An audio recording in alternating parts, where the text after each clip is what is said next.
Du Trisac. Des propos cohérents. Des opinions différentes. Vous écoutez Du Trisac.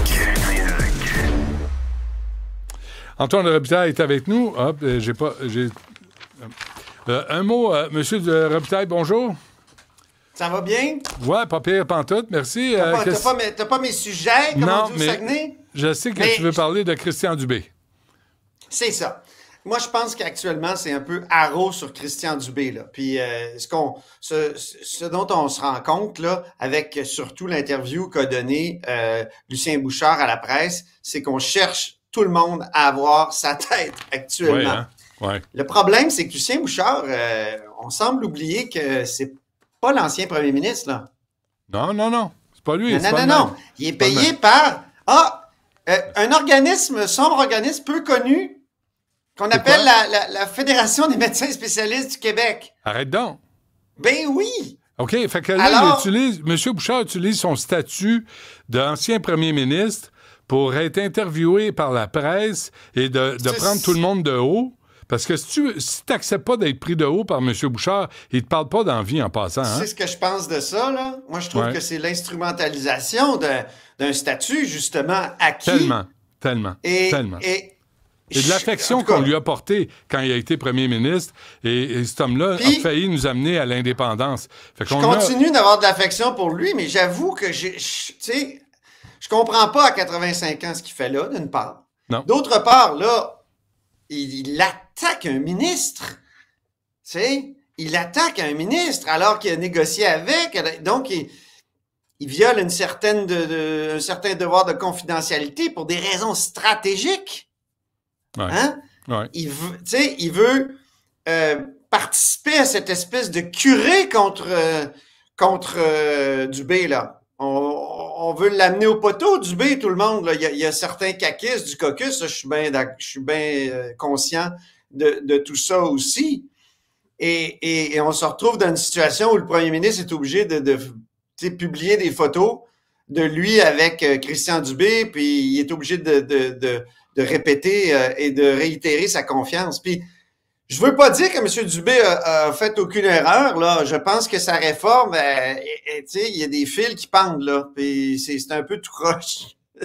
J'ai l'impression. Mais, en même temps, quand tu lis, il y avait un bon article dans Le Devoir ce matin, là, de quelqu'un qui nous donnait un peu de perspective historique sur les médecins aussi, et la personne nous disait, c'est fou, j'oublie son nom, là, dans ce temps-là, je me déteste. Ben oui, je vais retrouver, tu sais, quand on est vieux, hein. Ouais, je sais.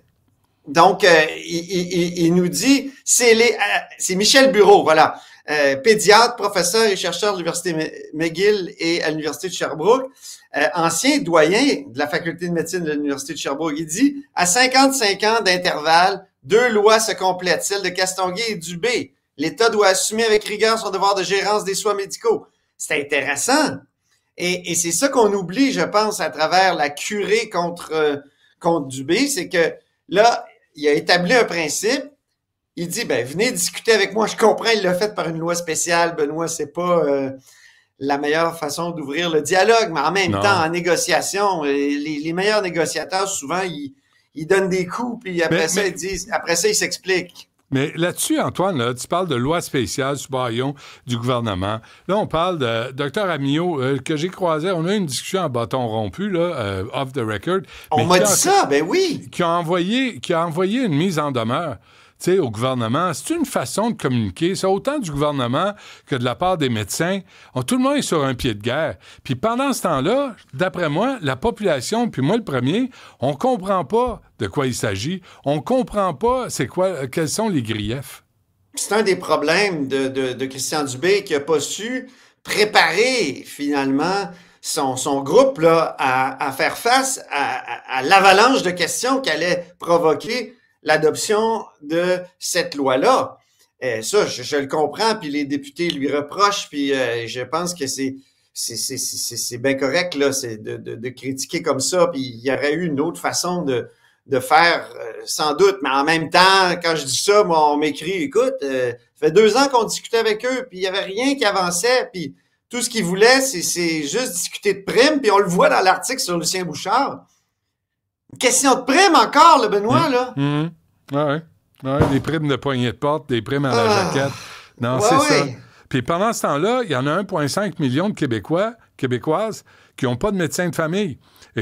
Et les médecins, eux, parlent de primes, puis le gouvernement veut envoyer des fonctionnaires les surveiller par-dessus leur épaule, voir s'ils font leur travail. Moi, je trouve que c'est le bordel total. Total, là. Faut mettre Et on se retrouve dans une situation où la nouvelle femme forte du gouvernement, France-Hélène Duranceau, est celle qu'on met en avant pour discuter. C'est elle qui, censément, tient le discours de la conciliation. On n'a pas pris le temps de se parler. Je ne sais pas si tu l'as entendu au point de presse. Non, j'ai pas entendu ça. On n'a pas pris... fait 2 ans. On a 2 ans. Tu sais, c'est comme la STM, ça, Antoine. Là. C'est Marois Risky qui a mis ça en relief hier dans ses questions. C'était tellement bon. Elle prenait des extraits, mot pour mot là, de Mme Duranceau. Non, mais c'est elle, il y a 1 mois et demi que François Legault traitait de Cruella. Ouais. Bon, ça c'est une blague. Là. On peut l'interpréter de toutes sortes de façons. Non, mais ce qu'on constate, là, c'était pour dire qu'elle n'était pas conciliante. Et là, elle est devenue la femme de la conciliation. Oui, mais là, c'est une ancienne... Un peu paradoxal, disons. C'est une ancienne vendeuse de maisons, puis de condos, puis d'espace commercial. Oui, mais qui a beaucoup d'aplomb, hein? Ah oui, il y a beaucoup d'aplomb. C'est sûr, être au gouvernement, facile d'avoir de l'aplomb quand c'est toi qui tiens le sac d'argent qui appartient aux autres. C'est notre argent. Tous les ministres qui ont de l'aplomb, là. Ah non, ça, c'est clair. Sauf que de l'aplomb, pour elle, c'est-tu une occasion de faire avancer sa carrière ou une occasion pour servir la population? Tu sais, je pense que la vie, c'est une crème glacée napolitaine. Tu as un mélange de crème glacée au chocolat et de vanille. Donc, les intentions, c'est comme une crème glacée. À chaque bouchée. Écoute, ça fait quelques années que je ne te l'avais pas sorti, ma crème glacée napolitaine. Non, mais je l'attendais. Tu as un extrait de Marc Tanguay? Ah oui, ben écoute, que je te parle de l'espèce d'offensive anti-Dubé, là, écoute ça. Philippe Couillard est tassé Christian Dubé comme a fait Philippe Couillard. François Legault a un choix, 2 options. S'enfoncer encore plus dans le trou dans lequel il nous a mis aujourd'hui. Il y a des départs. André en témoigne, entre autres en Outaouais. Partout, il y a des départs. C'est la pagaille. Je vous ai fait état d'administrateurs. Je vous ai fait état même d'organismes qui représentent les patients, qui disent que c'est la mauvaise approche. La question, c'est d'avoir une offre. Oui, il faut qu'il tasse. Il faut qu'il tasse. Il faut que François Legault... Voilà. Terminer, puis je vais vous revenir. Alors, même Joël Arsenault, tantôt, disait « Je suis rarement d'accord avec certains députés de la CAQ, mais je suis d'accord pour dire qu'il faut qu'il tasse Christian Dubé. » Alors, je suis pas sûr que ça va régler le problème. Moi, c'est drôle, hein? Je trouve que c'est une solution un peu facile. Tu coupes la tête du ministre. Oui, mais mettons qu'il tasse, là. Il va être remplacé par quelqu'un qui va dire, ben là, il faut que je prenne le temps de consulter les dossiers, de prendre connaissance de... Hey, là, attends, là. Attends, cette femme-là elle a été ministre de l'Habitation. Je ne l'ai pas vue faire de miracles non plus. Là, elle est au Trésor, puis quoi, elle va faire des miracles? Il paraît que ça bouge. Ça a bougé à l'habitation. Ouais. À Québec, en tout cas, il y a beaucoup de constructions, là, puis il paraît que c'est pas étranger à ces faits et gestes. Oui. Bon, je vais recevoir des courriels des sociétés d'habitation. Oui. À Québec. À Montréal aussi, hein? Ça va mieux. Il y a plus de... C'est vrai? J'ai hâte de voir construction. Ça. Ouais. Bon, projet de loi 7... c'est encore France-Hélène Duranceau. Ben oui. Qui nous promet de réduire la bureaucratie, accroître l'efficacité de l'État et renforcer l'imputabilité des hauts fonctionnaires. Ça, c'est intéressant. Mais là, elle nous propose des fusions d'organismes.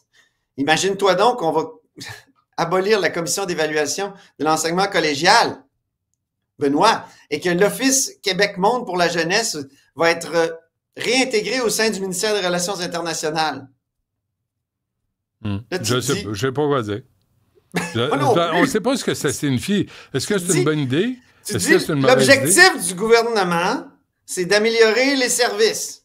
Puis là, tu arrives avec des fusions d'organismes. Tu sais, on a fait ça, jouer dans les structures de la santé depuis quoi, 20 ans? Est-ce qu'on a un meilleur service aujourd'hui? Je sais pas, là. Puis il y a des fusions qui sont considérées comme douteuses et déjà très critiquées. On va prendre l'Institut national d'excellence en santé et services sociaux, puis on va fusionner avec l'Institut national de santé publique du Québec. Et ça, on dit que ça va amener des économies Et là, moi, j'entendais Yves Bolduc, l'ancien ministre de la Santé, dire tout ce qui va arriver, c'est qu'on va fusionner ces deux organismes-là. Le président, oui, il va répondre au gouvernement, mais il va se donner 2 vice-présidents qui vont faire quoi? Qui vont avoir des gros salaires, puis tout ça, puis qui... Tu sais, est-ce qu'on va vraiment améliorer le service à la population? C'est ça la question. Transplant Québec et Emma Québec, là, tu sais, on va abolir Transplant Québec, on va l'intégrer à Emma Québec. Est-ce que ça va nous donner plus d'efficacité dans la transplantation des organes? Je sais Là, pas. certains disent, non, on va perdre de l'expertise. La ministre tantôt dit, non, on va garder l'expertise. Je te dis, je sais pas trop. Mais tout ça, mettons, là, c'est une centaine de fonctionnaires, disons, qui vont être transférés dans d'autres départements, je ne sais pas. Mais tout ça, c'est quoi? Pour nous faire oublier Lyon Électrique, Nordvolt, toutes les catastrophes de mauvais investissements qu'on a connus jusqu'à maintenant. Mais la CAQ veut aussi nous rappeler qu'en 2018, elle était pour une diminution du rôle de la taille de l'État. Mais en même temps, il y a un autre aspect de cette loi-là, c'est on change les règles pour l'utilisation du fameux fonds qu'on appelait le fonds vert avant, qui est le fonds qui est créé par les surplus de la bourse du carbone. Donc, le fonds a été transformé en fonds d'électrification. Là, on irait prendre cet argent-là, puis on pourrait même le mettre, semble-t-il, dans les routes ou même dans le 3e lien. Et là, Ruba Gazal de Québec solidaire a déchiré sa chemise aujourd'hui, a trouvé ça absolument scandaleux. Puis c'est vrai que, tu sais, c'est comme si on dit qu'on va baisser les taxes sur l'essence grâce à ce fonds-là. Alors ça, là, c'est la bourse du carbone qui va servir à faire en sorte que les taxes sur l'essence soient plus basses. Il me semble que le serpent se mord la queue un petit peu, là, ici. Là. Ouais. Écoute, c'est le discours en vogue qu'il faut baisser les taxes sur l'essence, il faut s'adapter à la donne trumpienne, il faut abandonner finalement la lutte au changement climatique, c'est ce qu'on nous dit. Oui, mais on cherche la bonne gestion des fonds publics, là.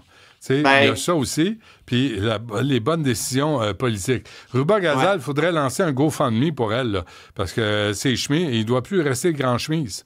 C'est comme sa spécialité de « Ah, mon Dieu, c'est scandaleux. OK, qu'est-ce que tu proposes? » Moi, je serais curieux d'entendre des propositions. Je pense que tout le monde le serait. Elle se désolait que le ministre de l'Environnement du Québec ne soit pas à la prochaine COP. Pour faire quoi? Pour prendre l'avion, puis se rendre là, puis revenir, puis dire, il n'y a rien qui va changer. Je trouve que Drainville, il aurait pu justement dire, je ne prendrai pas l'avion, on va économiser des gaz à effet de serre. Oui, c'est ça. Puis donnez-moi des exemples des anciens résultats des COP précédentes. Il y a eu l'accord de Paris, là. C'est quand même... Ah oui, donne-moi des résultats. Non, mais ça aurait pu marcher si ça n'avait pas été torpillé par certains. Voyons, Trudeau est arrivé ici puis a acheté le pipeline. En revenant de l'accord de Paris, lâchez-moi. Oui, mais on est un État pétrolier, là. Le Dominion. On est un Dominion pétrolier. Va pas signer un accord que tu ne pourras pas respecter. Oui, mais il allait planter 2 milliards d'arbres. La bullshit. Et voilà. On parle de la STM? Non, on n'a pas le temps. Non, on s'en va. Ah non, c'est assez pour aujourd'hui. C'est assez. De toute façon, la STN, c'est pas à Québec, ça devrait se régler. C'est à Montréal. Puis il n'y a personne pour régler la question à Montréal. Mais c'est ici qu'il faut régler. Réglez vos problèmes, vous autres, à Québec. Vous en avez assez. Voyons donc, Québec, c'est la capitale du Québec, là. Lâche-moi. C'est vrai? Ta condescendance de métropole, là. C'est pas la condescendance, c'est juste constater la réalité. Qui est quoi au Québec, là? Oui. Salut, Antoine! Regarde comme ça pousse. Oui, très velu, très poilu, très étiré. Un autre barbu. Ah ouais, ça s'en vient, là. Salut!